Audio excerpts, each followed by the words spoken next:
આવી રીતે એ રાક્ષસોએ ગાયોને મારી નાખી છે અને ગાયોનું માંસ ખાવા લાગ્યા.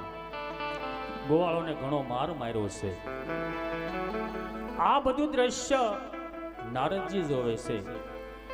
નારદજી ફરતા ફરતા વગડામાં આવ્યા છે અને આવા ભયંકર રાક્ષસોને જોઈ, પૃથ્વી પર આવું પાપ જોઈ નારદજી આજ વિચાર કરે છે. પણ કેવો વિચાર કરવા લાગ્યા?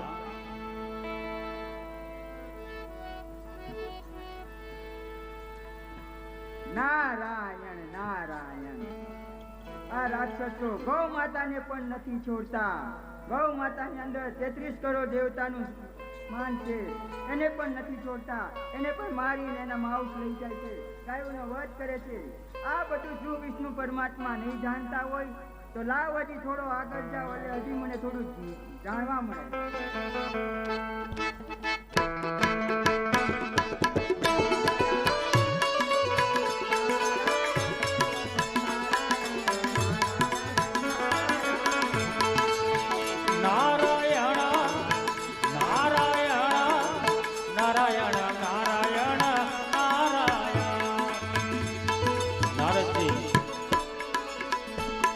હજી પણ પૃથ્વી લોકમાં શું ચાલે છે બધું જોવા માટે, તપાસ કરવા માટે ચાલ્યા જાય છે.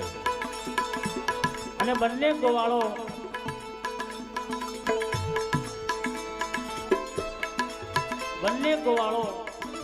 ધરતી માતાને અરજ કરે છે. પણ એ ગોવાળો ધરતી માતાની કેવી અરજ કરે?